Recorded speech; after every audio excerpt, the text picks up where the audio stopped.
Today I'm working on a 2012 F-150 with a 5.0 in it, and it has an oil leak, which appears to be the oil pan gasket. I believe that's somewhat common on these. You can see it's wet along the transmission bell housing, which could also be a rear main seal. But as best I can tell, when I look up in there, it's hard to catch on the camera, but it looks like it gets dry once it gets above the oil pan. And if you look around the edge of the oil pan, a little tricky to get it lit and on camera here, but it appears to be pretty wet all around the oil pan itself. So we're going with the oil pan gasket, which isn't the simplest thing ever, but it's also not too terrible on this truck. So we're gonna get rolling here. I'm not gonna get a close-up of every little thing I'm doing, but since it is a four-wheel drive, I've got to drop down the front differential. So we've got one bolt there that we need to get from the front, and as you can see, there's a tab on the nut, so that won't turn on us. So we can put an impact on the other end, zip that out. That, I believe, is an 18 millimeter. We've got a 21 millimeter right there on the differential. And then on the front side of the differential, we'll see if I can get this lit. There, if you can see right there. Looks like it's right below the alternator. It's back a little ways, but that's an 18 millimeter from the front. Those are the 3 bolts that hold the differential in. Then we're gonna drop down the cross member here. 2 bolts on each side, 15 mil heads on here, 18 mil nuts on the other end. We're gonna drop down the sway bar, but I'm just gonna take the chassis mount bolts and nuts off, or I should just say nuts. Those studs will stay. And then we're gonna let that hang down. And then we've got a 13 mil right up there on these lines. I believe these lines will be in the way around the edge here. So we'll get a little play there. And then we've got the oil level sensor to unplug. Then we've got a bunch of 10 mil and 13 mil fasteners holding the pan on. I've already drained the oil out of this, so that's obviously the first step you want to do. So I'm going to set the camera down and I'm going to start rolling and see how quick I can knock this thing out.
So there were 2 things that I missed in my first walkthrough.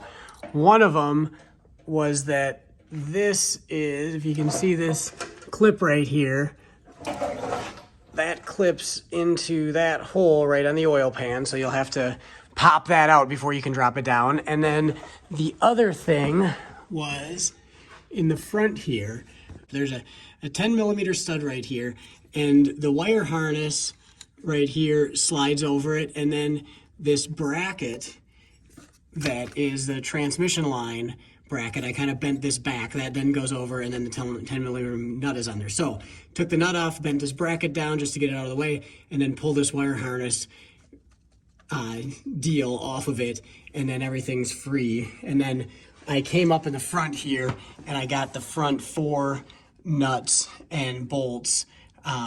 I guess it's all bolts, but some of them have studs. Some are 13 mil with studs, some are 10 mil, and I got those all off in the front here. And then I was able to drop the pan down. So now I've got to pull the old gasket off the pan, slap the new one on, clean everything up good, clean around the mating surface up on the engine block, and then we'll slide the pan back in there and get it bolted up. OS 30850R. Picked it up from Napa. It was under $30. So not very expensive.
All right, I think it's time to put some oil in this thing and fire it up and make sure everything's sealed up good, and we're good to go.